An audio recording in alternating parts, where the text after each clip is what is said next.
하나님께 인사하겠습니다. 함께 예배드려서 감사합니다. 행복합니다.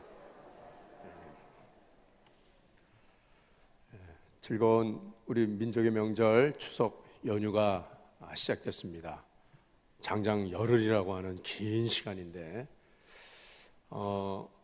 이 열흘이라고 하는 이 시간이, 이 기간이 정말 우리에게 참 모처럼의 자유를 주고 또 편안함을 주고 또 회복해야 하는 이러한 시간이 될 수 있길 바랍니다. 나라에서도 뭐 3일 동안 고속도로 통행료를 면제해 준다고 그러더라고요. 참 좋은 나라예요. 네. 지난 주간에 목사님들 모임이 있었는데 이 목사님들 자중에서 자연스럽게 이번 추석 연휴에 대해 이제 이야기가 나오면서 우리 교회는 이번 추석 연휴에 이렇게 이제 지난다, 이런 말씀들을 나누는데 거의 대부분의 목사님들이 이번 주일 오늘 예배로 이제 이 연휴를 시작해가지고 이 한 주간 동안에는 모든 교회 집회 모임 뭐 이런 거 다 안 하고 우리 성도들에게 좀 자유를 주겠다고 다들 그런 말씀들을 하시더라고요. 그러니까는 어떤 목사님이 그러면 우리 새벽 기도회도 다 쉬자, 그렇게 말씀을 하시더라고요. 그런데 여러분, 우리가 이렇게까지 새벽 기도회까지 쉬면서 이 연휴 기간을 육체의 기회로 그냥 그렇게 삼는 거는 하나님이 기뻐하시지 않겠느냐 생각이 됩니다. 혹시라도 우리가 이 연휴를 지내면서 성도의 거룩한 행실을 우리가 망각하고 또 경건함을 잊어버리고 육체의 기회로 방탕함과 술 취함과 게으름과 또한 유흥과 쾌락 이렇게 지낸다고 하면 우리 주님이 얼마나 섭섭해 하시겠어요. 오늘 본문의 말씀이 그래서 우리에게 자유가 주어졌는데 그 자유로 인하여서 육체의 기회를 삼지 말라고 그렇게 말씀하시지 않습니까? 죄를 짓는 기회가 되면 안 된다, 죄를 범하는 그러한 시간이 되어서는 안 된다라고 하는 말씀이죠. 또 하나 함께 아울러서 명절이 참 즐겁고 행복한 이러한 시간임에도 불구하고 사실은 이 명절이 그렇게 별로 기쁘지 않은 그런 분들도 우리 주변에는 많이 있어요. 차라리 명절 없이 지냈으면 좋겠다. 왜냐하면 명절을 지내려고 하면 좀 돈도 좀 있어야 되는데 매일매일 하루하루 살아가는 게 너무 힘든데 이 명절까지 와가지고서 경제적으로 너무 부담이 되는 거예요. 인사도 해야 되는데 또 뭐 고향도 가야 되고 또 이런 일 저런 일 뭐 해야 할 게 많은데 주머니가 텅텅 비어가지고 너무 명절이 힘들어요.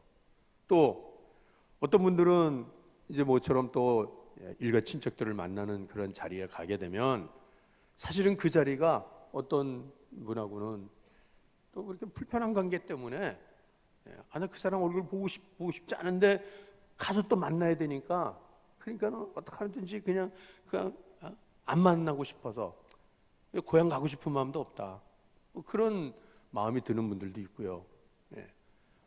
또 만나면은 무슨 일 하느냐, 요새 어떠냐 그러면 변변한 직업도 없고 돈벌이도 없는데 또 가서 뭐라고 말할 것도 없고 그러니까는 차라리 안 보는 게 좋겠다라고 그렇게 생각하는 분들도 있어요.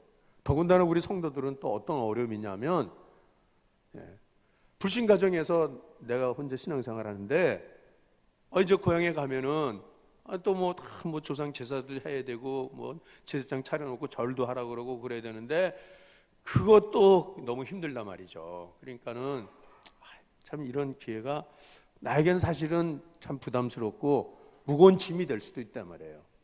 그렇지만은 여러분, 내가 어떤 상황이 있든지 내 형편이 어떠하든지 그런 환경이나 이런 형편 이런 것들로 인해서 내가 매이지 말고 이런 것들에 묶이지 말고 오늘 우리 주님께서 우리에게 이 선포하신 이 자유를 다시 한번 이 기회를 통하여서 확인할 수 있고 이 자유를 누릴 수 있는 그러한 우리 모두가 될 수 있기를 원합니다.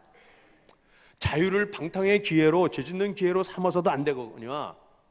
내가 주님께서 주신 그 자유의 기회를, 그것을 내가 알지 못하고, 그것을 나의 것으로 삼지 못하고 여전히 무거운 삶의 짐을 지고 한숨 짓고 힘들어하는 그런 모습도 우리 성도의 모습은 바른 모습이 아니라는 것이죠.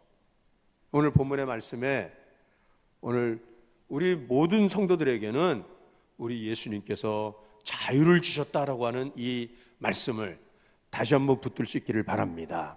예수님께서는 우리에게 자유를 선포하셨습니다. 죄에서, 모든 사망의 권세에서, 사탄의 올무에서, 모든 환경 가운데서 예수님은 우리에게 자유를 주러 오셨던 거예요. 예수님의 공생의 사역의 첫 번째 설교는 바로 자유와 해방을 선포한 말씀이죠. 누가복음 4장 16절서부터 19절 말씀인데, 이 말씀 같이 읽겠습니다. 자, 시작. 안식일에 늘 하시는 대로 회당에 들어가사 성경을 읽으려고 서심해 선지자 이사야의 글을 들이거늘 책을 펴서 이렇게 기록된 데를 찾으시니 주의 성령이 내게 임하셨으니 이는 가난한 자에게 복음을 전하게 하시려고 내게 기름을 부으시고 나를 보내사 포로된 자에게 자유를, 눈먼 자에게 다시 보게 함을 전파하며 눌린 자를 자유롭게 하고 주의 은혜를 전파하게 하려 하심이라 하였더라. 아멘. 우리 주님께서 나사렛 회당에 들어가셔서 선지자 이사야의 글을 펼치시고 그 말씀을 처음으로 선포하실 때에 바로 주님이 이 땅에 오신 그 이유와 목적을 말씀하시는 것입니다. 예수님께서는 왜 이 땅에 오셨습니까? 인생의 무거운 짐을 지고 죄의 사슬에 묶여가지고 감옥에 갇혀있는, 그리고 또 보지 못하고 듣지 못하고 말하지 못하고 걷지 못하는 이러한 이 부자유한 우리의 모습을 주님께서는 자유케 하시려고, 감옥에서 풀어주시려고, 포로된 자를 풀어주시려고 주님께서 오셨다는 것입니다. 이것이 바로 주님이 전하신 복음입니다. 복음. 우리 교회에서 양육반을 하고 제자 훈련을 하시는 분들은 복음이 무엇이라는 것을 분명히 알고 또 그 복음을 우리 그렇게 또 설명합니다. 자, 우리 같이 다시 한번 말해봅시다. 복음이 무엇입니까? 시작. 복음은 우리 인생의 모든 문제를 해결하신 예수 그리스도의 십자가의 승리입니다. 우리 인생의 모든 문제를 해결하신 예수 그리스도의 십자가의 승리. 인생의 문제가 무엇입니까? 바로 죄라고 하는 것입니다. 죄로 인하여서 우리는 갇히게 되었습니다. 죄로 인해서 우리는 포로가 되었어요. 죄로 인해서 우리는 눈멀게 되었고, 죄로 인해서 우리는 보지 못하고 듣지 못하게 되었다는 것이에요. 이것을 예수님께서는 십자가로 인하여서 그 죄를, 문제를 다 해결하시고 우리에게 진정한 자유와 해방을 주신 분이시라는 것입니다. 그러기에 여러분, 우리는 어떤 환경 가운데 있다 할지라도, 내 형편이 어떠한 자리에 있다 할지라도 그것에 의해서 제한당하거나 그것에 구속당하지 않습니다. 그것으로 매이지 않습니다. 가난한 자가 부유하게 됩니다. 보지 못하는 자들이 보게 될 것입니다. 갇힌 자는 노임을 받게 될 것입니다. 여러분, 이 복음이 선포되어지는 곳마다 이런 자유와 해방의 역사가 일어난다는 사실을 믿으시기를 바랍니다. 여전히 내 삶이 얽매여 있고 내가 여전히 묶여 있고 갇혀 있고 그렇게 내가 생각되어집니까? 여러분, 예수 그리스도의 십자가의 승리, 이 복음을 붙드시는 오늘 이 시간이 되시기를 바랍니다.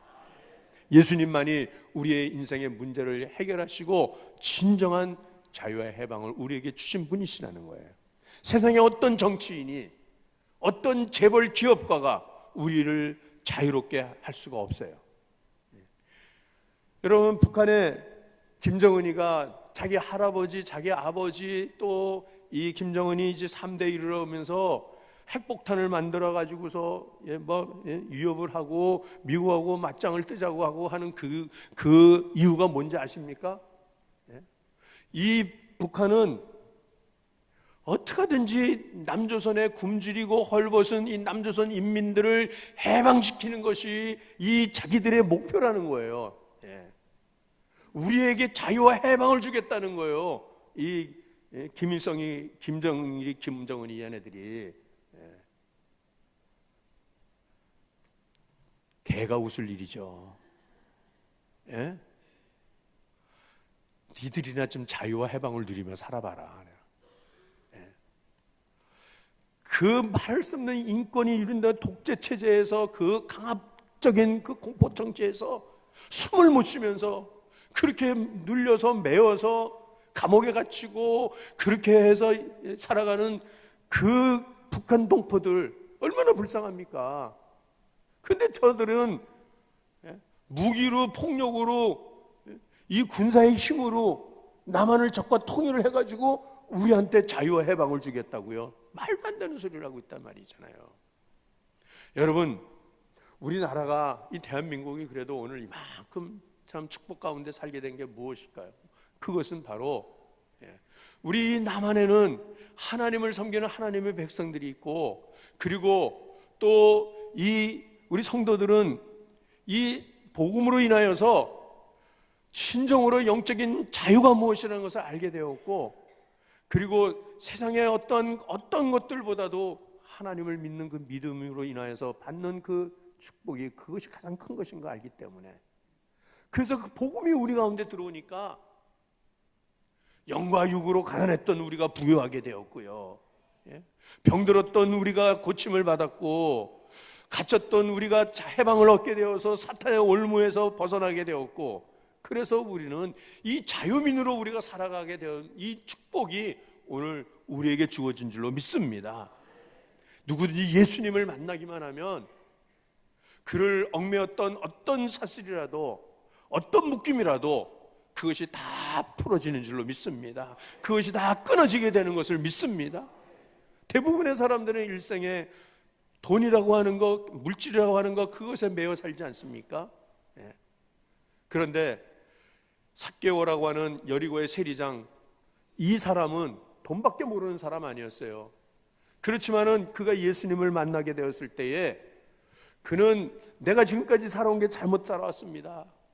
나는 이웃도 없고 형제도 없고 돈만 있으면 내 인생의 문제 해결되는 줄 알았다고 그렇게 했던 사람이 예수님을 만나니까 가치관이 바뀌게 되면서 예수님으로 인하여서 자기가 가지고 있던 재산을 절반을 다 팔아서 가난한 사람들에 나눠주고, 그리고 그가 속여서 그가 부당하게 과다 청구해갖고 토속한 그 세금들을 명단을 보고서 다 찾아가서 일일이 그것을 4배씩이나 갚아주면서 그 삭개오는 새로운 인생을 살아가기 시작했던 것이에요. 여러분, 예수님 만나면 모든 묶임이 풀어지게 되는 줄로 믿습니다.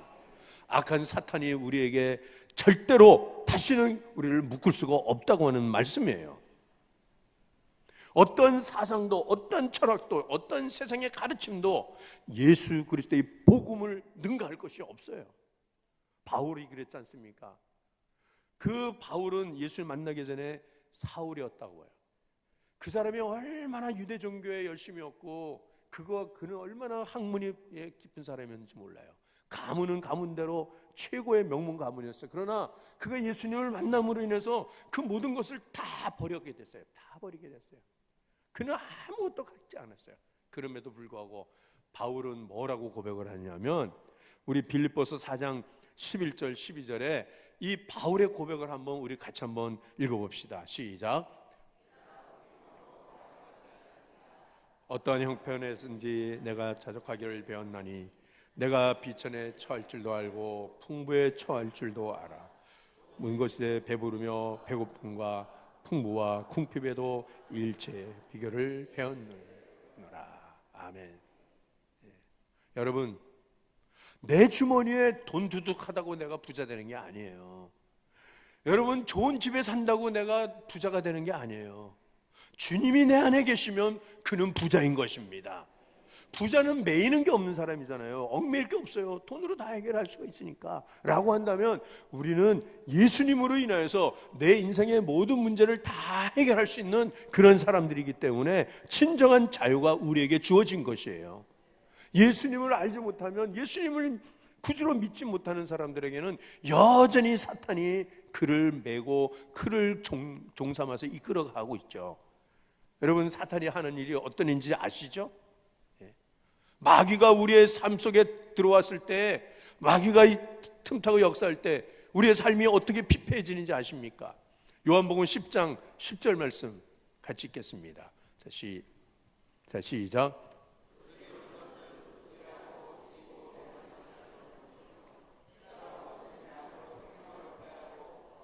성이 없게 하려는 것이라. 아멘. 여러분, 이 내 인생의 도둑이 누굽니까? 하나님이 주신 그 하나님의 축복을 빼앗아라고 하는 도둑이 바로 악한 우리의 원수 마귀 사탄이라고 하는 거예요. 이 도둑이 오면 도둑질하고 쥐고 멸망시킨다는 겁니다. 우리의 삶을 파괴시키고 하나님이 주신 은혜를 다 송두리째 빼앗아가고 믿음을 빼앗아가고 우리의 행복을 철저히 무너뜨리는 것이 마귀가 하는 짓이라는 거예요. 그러나 목자가 온 것은, 예수님이 온 것은 양으로 생명을 얻게 하고 더 풍성히 얻게 하려 하심이라. 여러분, 이 예수님이 우리의 목자가 되시는 줄로 믿습니다. 이 예수 그리스도의 이름으로 악한 사탄을 우리는 물리치는 것입니다. 예수의 이름으로 명하니 더러운 귀신아 떠나가라. 예수의 이름으로 명하니 질병의 귀신은 떠나가라. 가난의 영은 떠나가라고 우리는 그렇게 날마다 명령하는 것입니다. 예수 그리스도만이 우리의 승리가 되는 줄로 믿습니다. 이 예수님을 모르면, 이 예수님이 나의 주님이시라는 걸 고백하지 아니하는 가운데 그저 종교성으로 그냥 나는 하나님 믿습니다라고 하는 정도로면은, 여러분, 그 신앙은 어떤 신앙이냐면 율법적 신앙이라고 그래요. 그러니까 유대 종교, 구약에 내려오는, 구약에서 나오는 그 유대인들의 신앙은 법을 따라가서 율법을 지키려고 했던 겁니다. 모세 율법을 따라서. 그러다 보니까 그것이 얼마나 힘든지 몰라요. 여러분, 율법을 지킨다는 것은 이거는 정말 너무너무 무거운 짐이에요. 세상에서 제일 무거운 짐이 무슨 짐이냐면 종교의 짐입니다. 종교의 짐. 오늘 이 아침에도 여러분, 오늘 이 예배 자리에 나오신 여러분들이 종교의 짐을 지고 율법을 따라서 이 자리에 나오셨다면 이 자리가 사실은 얼마나 힘든 자리인지 몰라요. 빨리 시간 끝나고 빨리 가서 놀아야지, 빨리 가서 이제 저 좋은 데 놀러 가야지. 그래서 예수님께서 자기를 믿은 유대인들에게, 예수님을 믿겠다고 나온 유대인들에게 예수님께서 요한복음 8장 31절 32절에 이렇게 말씀하셨습니다. 자, 시작. 그러므로 예수께서 자기를 믿은 유대인들에게 이르시되 너희가 내 말에 거하면 참으로 내 제자가 되고 진리를 알지니 진리가 너희를 자유롭게 하리라. 아멘. 유대인들의 믿음은 모세의 율법을 지켜서 의롭다함을 받고 구원받겠다는 것입니다. 그러니까 그게 얼마나 무거운지 몰라요. 심지어는 안식일을 거룩하게 지키라고 하는 10계명의 제4계명, 그걸 지키려고 안식일의 규례가 얼마나 아주 많은지 모릅니다. 안식일 날을 거룩히 지키기 위해서 일하면 되고 짐 지지 말라 그랬잖아요. 그래서 심지어는 안식일을 어떤 경우에 안식일을 범하게 되는가라고 하면은요, 여인들이 금요일 해지기 전까지, 이제 안식일이 시작되기 전까지 집에서 바느질을 하다가 옷에다가 바늘을 이렇게 꽂아놨다거나, 임시로 옛날에 어머니들이 그랬잖아요. 그리고 혹은 머리에다가 이렇게 바늘을 꽂았어요. 그리고 이거를 빼는 거를 잊어버리고 안식일을 시작했어요. 그리고 안식일을 지나갔어요. 그러면 그 여인은 안식일을 범한 거예요. 왜? 바늘을 짊어지고 안식일을 지냈기 때문에. 그 정도예요, 그 정도. 그렇다고 하면 이 율법을 지켜서 자유함을 얻을 수 있는 사람은 아무도 없다는 것입니다. 결국은 저들은 율법의 종으로 살았어요. 율법의 종으로. 이 유대인들이 뭐라고 말합니까? 우리는 원래 자유한데, 우리는 아브라함의 자손인데 우리가 언제 누구의 종이 됐냐고 예수님께 물어요. 그럴 때 예수님께서 진리의 영이 너희를 자유케 하는 것이지 율법으로는 자유함을 얻을 수 없다. 진리를 알지니 진리가 너희를 자유케 하리라고 그렇게 말씀하십니다.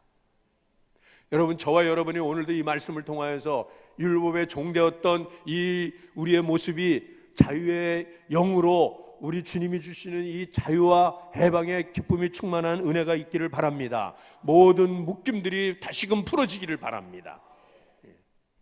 폴 마이어라고 하는 사람이 코끼리 훈련법이라고 하는 이러한 글을 썼는데 그 내용이 이렇습니다. 여러분, 코끼리가 얼마나 큰 짐승이에요. 근데 이 큰 코끼리가 서커스 다니고 고개 다녀서 이 재롱을 부리면 이 큰 코끼리들이 궁뎅이가 이만한데 이것들이 막 궁뎅이를 흔들면서 막 춤을 춰요. 예?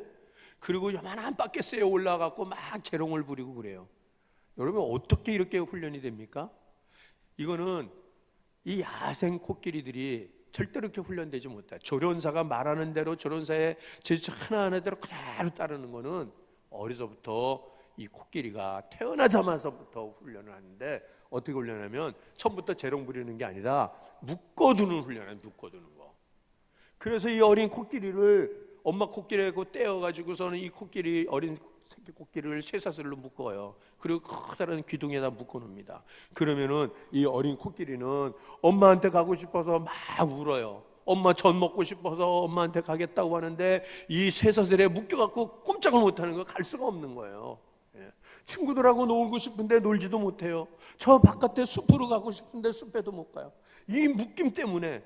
그러니까는 이 사슬을 끊으려고 몸부림을 칩니다.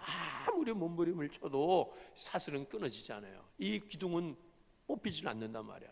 그렇게 몇 달을 그렇게 훈련을 시키다 보면은, 그러다 보면은 이제 이 코끼리가 포기를 해요. 나는 이제 묶여 사는 게 내 운명이구나. 내 저 쇠사슬은 내가 생을 나는 끊을 수 없겠지라고 하면서, 그러면서 이제 조련사가 시키는 대로, 조련사가 주는 거 받아먹고 조련사가 시키는 대로 따르기 시작합니다. 이러면서 코끼리가 성장을 하면은 그 다음서부터는 이 조련사는 이 코끼리를 묶었던 쇠사슬을 끌어버려요. 그리고 그냥 조그만 줄에다만 매놔도, 그리고 큰 쇠 기둥이 아니라 그냥 조그만 이런 나무 기둥 같은 데만 걸어놔도 코끼리는 절대로 그 줄을 끊지를 못합니다. 절대로 그 범주 안에를 벗어나지 못해요. 그 행동 반경 안에서만, 그 안에서만 머물고 있는 거예요. 왜? 여전히 나는 쇠사슬에 묶여 있다고, 여전히 이 쇠말뚝이 나를 움직이지 못하게 한다고 하는 그러한 자기 체념, 자기 포기, 자기 선입관. 여러분, 우리가 이 코끼리처럼 살지 않냐 말이에요. 예수 그리스도께서 모든 인생의 문제를 해결하셨다고, 죄 문제를 해결하시고 나를 자유하게 하셨다고 하는, 나에게 해방을 주셨다고 하는 이 사실을 알지 못하고, 여전히 우리는 예수 믿기 전의 모습처럼 내 생활의 어려움 때문에 염려 근심에 사로잡혀가지고, 그래서 교회 올 때만 그냥 찬송 부르고 집에 돌아가서는 여전히 한숨 짓고 무거운 짐을 지고 살아가는 그런 모습으로 우리가 있지는 않느냐는 거예요. 예수님께서 내 인생의 모든 문제를 해결하신 사실을 믿으시길 바랍니다. 죄와 사망의 권세에서, 모든 사단의 올무에서 우리를 끊어주셨다는 것이에요. 우리는 자유인입니다. 어떤 것도 우리를 구속할 수 없어요. 어떤 것도 우리의 삶의 환경, 우리 내 행동을 제한할 수 없다는 것입니다. 종은 자유를 빼앗긴 사람들이죠. 그러면 왜 종이 되느냐? 대부분의 종은 태어나서부터 종이 되지만은 어떤 경우에는 전쟁의 포로가 되거나 빚에 팔려가면 종이 되죠. 빚을 지고 나면. 그러니까는 우리가 죄의 종이 된다는 것은 죄를 지음으로 인해서 죄의 종이 되는 거예요. 사탄의 종이 되는 말이에요. 그래서 이 빚을 지게 되면 빚쟁이한테 끌려다닙니다. 빚쟁이한테. 먹는 것도 마음대로 먹지 못하고 입을 것도 입지 못하고 빚을 갚아야 되니까 빚쟁이가 하라는 대로 그대로 할 수밖에 없는 거예요. 우리가 죄를 범할 때 사단의 종로로 달 수밖에 없는 것이고, 그리고 사단은 그 죄를 가지고서 우리를 끌고 다닌다는 것입니다. 그러나 분명히 할 것은 예수님이 나의 주님이신 것을 분명히 믿고, 그리고 예수 그리스도 이름으로 내가 세례를 받고, 그리고 내가 새 사람으로 살아갑니다라고 한다고 하면, 이 죄의 문제가 과거의 죄, 현재의 죄, 앞으로 육신의 연약함으로 해서 지을 수밖에 없는 죄까지라도 우리 주님이 다 해결하셨다고 하는 사실을 믿으시기를 바랍니다. 그런데 우리는 이 회개한 죄 문제가 해결됐다고 했는데도 왜 우리는 또다시 죄를 범하고 있느냐? 그것은 우리가 죄 가운데 살아온 내 삶의 습관 때문에 그렇다 이거예요. 머리로는 내가 죄 짓지 말아야지, 하나님 기뻐하시는 대로 살아야지라고 하는데 몸은 여전히 또 죄 짓는 자리에 가는 거예요. 그건 뭐냐면 내 몸이 습관이 되어 있었기 때문에. 그러니까 이 습관은 어떻게 고쳐야 됩니까? 날마다 경건의 훈련을 하면서, 그러면서 지난주의 말씀처럼 그 정과 욕심을 십자가에 못 박는 훈련을 날마다 해야 하는 거예요. 일제 30년의 통치에서 8월 15일 날 1945년 8월 15일 우리 민족의 해방을 받았습니다. 많은 사람들이 길거리로 나가서 대한독립 만세, 대한독립 만세 하면서 이 해방의 기쁨을 함께 나누고 덩실덩실 춤을 춥니다.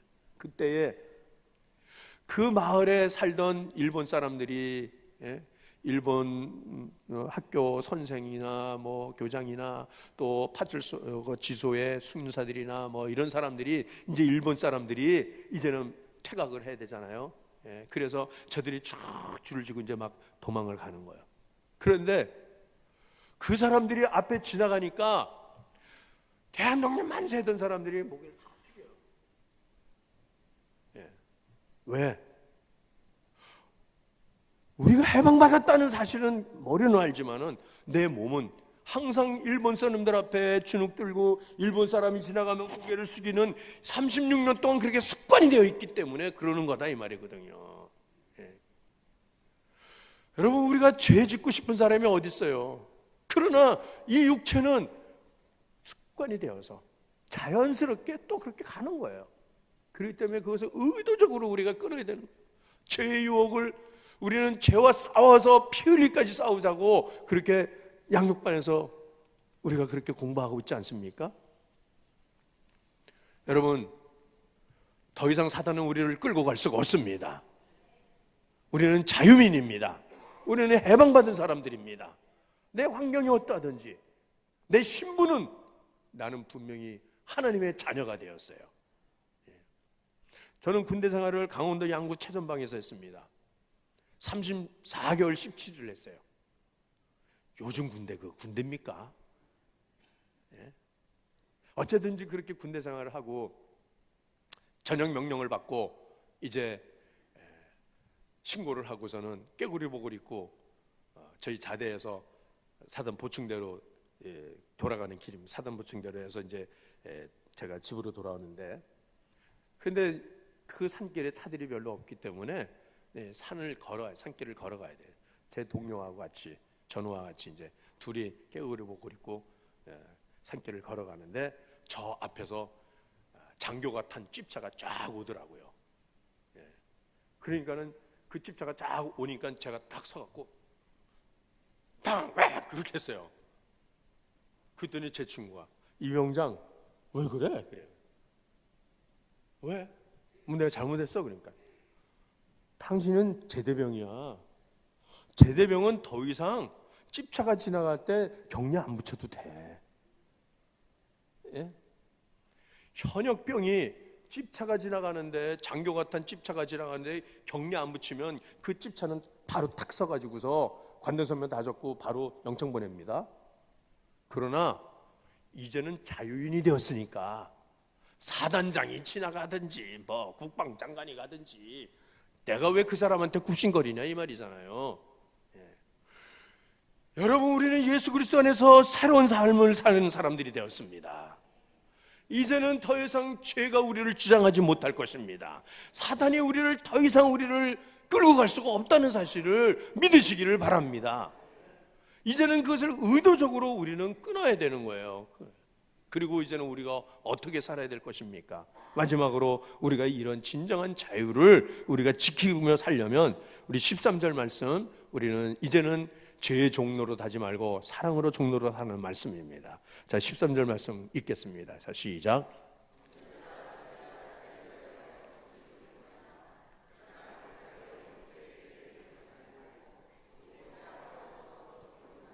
아멘. 여러분, 명절이 시작이 되어서 여러분들이 그동안에 보지 못하던, 만나지 못하던 일가 친척도 만나고 친구도 만나고 뭐 고향 사람들도 만날 때에 여러분, 우리는 저들을 사랑으로 종노릇하는 사람들로 이 연휴 기간을 보내시길 바랍니다. 사랑으로 종노릇하는 건 무엇이냐면, 이건 실천적으로 무엇이냐면, 여러분들이 뭐 좋은 것 대접하는 것도 좋겠지만은 혹시라도 마음에 부담이 되었던 분들, 그와 담이 쌓여져 있던 분들, 나와 멀어졌던 그런 사람들이 있으면 여러분들이 찾아가셔서 여러분들이 용서할 거 용서받고, 용서하고, 성도도 구하고, 그러면서 사랑의 관계를 다시 회복할 수 있기를 바랍니다. 저 인간 정말 더 이상 보고 싶지 않아. 그렇게 해가지고 천국까지 갈 거예요? 제가 엊그저께 갑자기 교회를 떠나는 어느 권사님이 생각이 나더라고요. 보고 싶더라고요. 그런데 그 권사님이 우리 교회에 계실 때에는 정말 저랑 좋은 관계였어요. 참 저도 많이 사랑을 해주시고, 저도 그 권사님 가정을 사랑을 많이. 교회를 떠날 이유가 없는데, 그런데 어느 날 이런 방법 없이 그냥 교회를 떠나고 말았어요. 멀리 이사 간 것도 아니고. 그래서 너무 섭섭했어요. 너무 상처를 받았어요. 어쩜 이럴 수 있을까? 물론 제가 개인적으로는 그분이 교회를 떠날 수밖에 없는 개인적인 사정이 있었어요. 그렇지만 얼마든지 믿음으로 얼마든지 극복할 수 있는 것이고, 사실은 그게 자기 자존심이거든요. 가정에 문제 없는 가정이 어디 있습니까? 그런데 그냥 그렇게 떠나시고 말더라고요. 그러고 나서 몇 년이 지금 지나갔어요. 한 7년, 5, 6년 이상 지나갔나요? 근데 갑자기 그렇게 보고 싶어요.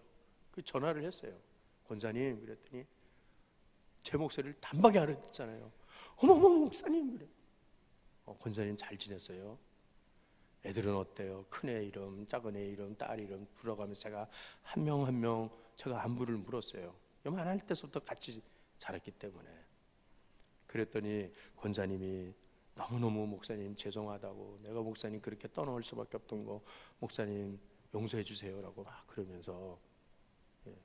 그러면서 이제 보고 싶다고, 목사님 꼭 만나요. 제가 식사 대접 꼭 하고 싶어요. 제가 그 권사님에 대해서 섭섭한 마음 가지고서 내가 얼만큼 자기한테 그렇게 잘해줬는데, 자기 자식들한테 내가 어떻게 해줬는데 그렇게 하고 그냥 그렇게 떠나오냐고, 그런 섭섭한 마음을 가지고 있으면은 전화 안 하겠죠. 제 자존심이, 제가 목사가 무슨 그렇게 할 필요가 뭐가 있어요? 우리 식구들도 제가 다 관리를 못하고 제가 돌보지를 못하는데, 여러분 1년을 가더라도 제가 뭐 장로님한테 전화 한 통 겁니까? 그런데 왜 그런 마음이 있느냐?